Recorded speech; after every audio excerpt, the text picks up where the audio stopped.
So I didn't film an intro for this video or an outro, really. I just went to the gym and filmed and forgot everything else. So it's an intro. This is just a chest day. Probably should make a full day of eating soon. You know, all I've been doing is just lifting videos, basically just lifting up, and I haven't done a full day of eating in a while. I don't really have a topic for today's video, like the previous, so I'm just gonna go over the chest day. So it was chest. So my chest days is more, a lot of people, they do a lot of volume. Me, it's pretty low volume. It's not some Mike Mensa type shit where it's literally just one set. That's overboard. That's like way too overboard in that direction. You get like the Arnold bullshit, like that's like 4 to 5 sets. That isn't really training to failure. You just train to, like, you feel the muscle pumped and you're like, oh, I'll put down the weight. So there's that, and then there's a Mike Mensa. It's like one set. That's all you get with warm-ups, and you do like 3 exercises. And you train like 4 days a week. So that's the Mike Mensa side. So you kind of actually want to be like more, not really in the middle, but more towards Mike Mensa, but not all the way there. So that's why I like to do 2 sets. I think 2 sets works the best. Some muscle groups, they can recover better. Like for me, it's triceps recover like really fast. I can do a lot of volume with triceps. So I could do 3 sets on triceps if I wanted to. With chest, as long as I'm doing all 3 heads of the chest, I can do like a decent amount of volume. What I've been sticking to is 6 sets, which is alright, Sam Sulek would do some like 12 set bullshit, but for me, I think 6 is pretty good. So it consists of obviously the upper chest, the middle chest, and the lower chest. I don't do 6 sets, I do 5 sets, my bad. Upper chest, and then the lower chest, which consists of the upper part and the lower part of the lower chest. So I'm going to show the chest workout and then explain it later.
No, do it like that.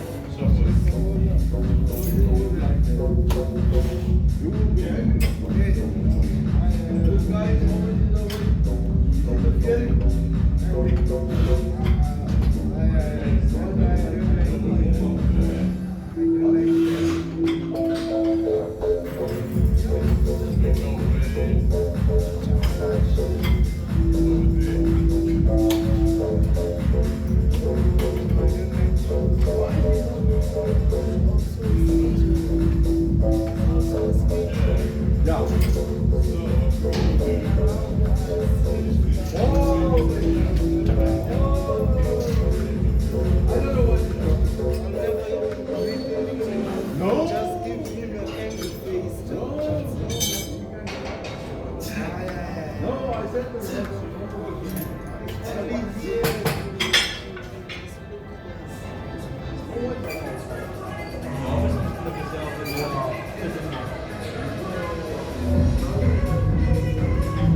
for upper chest, if you've seen my previous videos, I've been doing that incline, a hammer. I think it's a hammer strength press.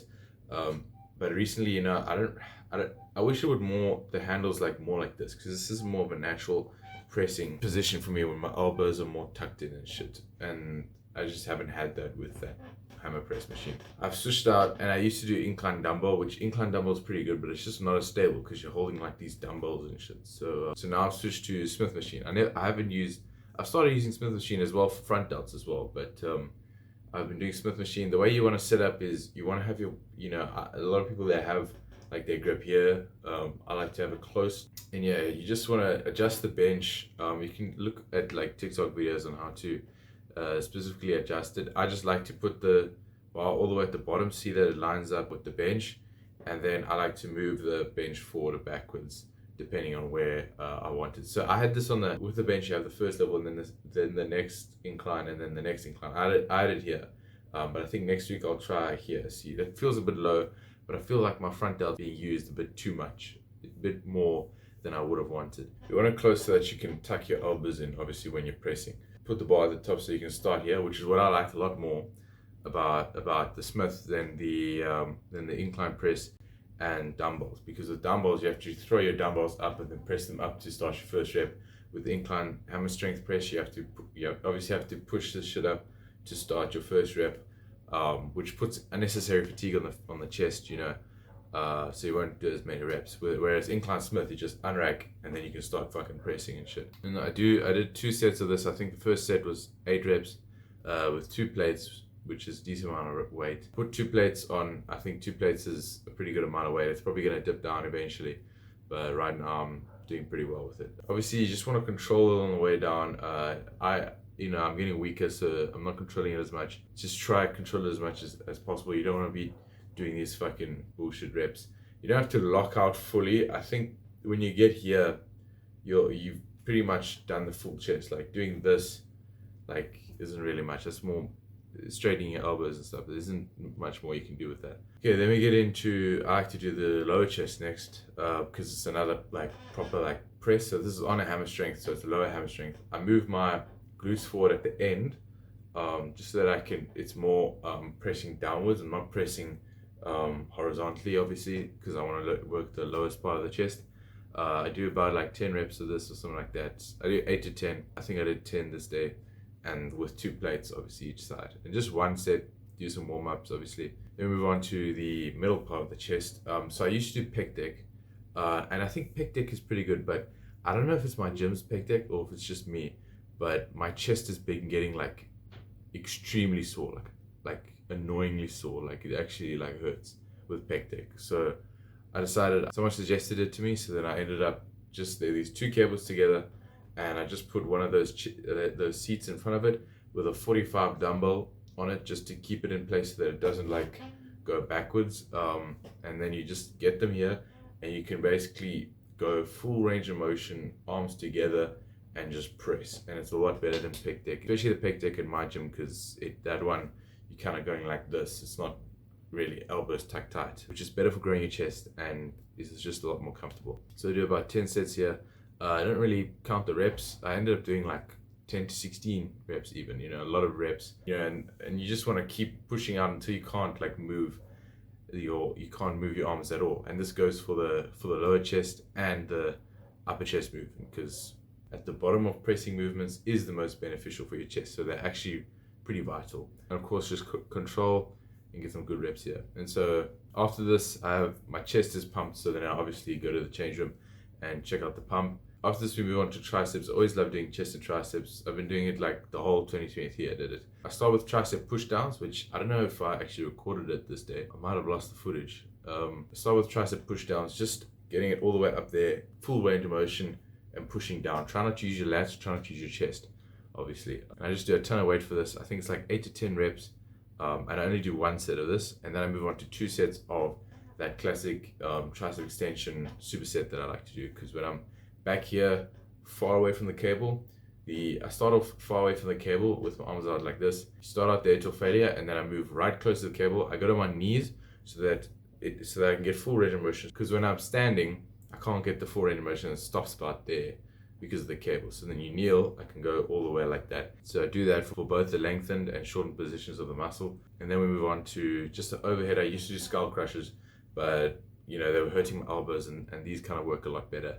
So I just do this. So I just do these overhead things with the cable. Obviously put your glutes against the cable. I know it's a bit weird, but it gives you stability, and stability leads to more gains. That should be the whole chest and tricep session. I think this is way too short of a video. I think probably gonna put something together with this. But some news, recent news, I weighed 98 today, so I'm back. I've broken 100.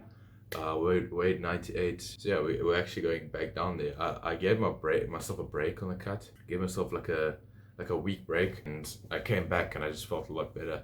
And I think I've upped my calories. I was cutting like around 2,000 calories. I was going way too fast, and now I'm more like 2,300 to 2,500 with cardio, obviously, not including how many calories I've burnt with cardio. If it was cardio, then if you add the burn calories in cardio, then it would be like, instead of 2,500, it would be like 2,200. But that's besides the point.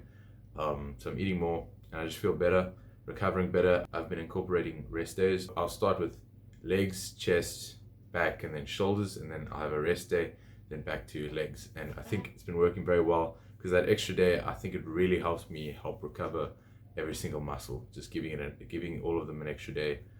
Still do cardio on that day. I haven't been skipping cardio. Sam Sulek's really drilled it into me that I must never skip cardio, so I haven't been doing that. The cardio I've been doing, I either walk my dog for like an hour or something like that, just chill walking, or it's about 45 to 50 minutes on different cardio machines at the gym. Normally the laying seated bike, and I go on Tik Tok or something, and then like an incline treadmill walk where I'll just put a YouTube video on or something like that.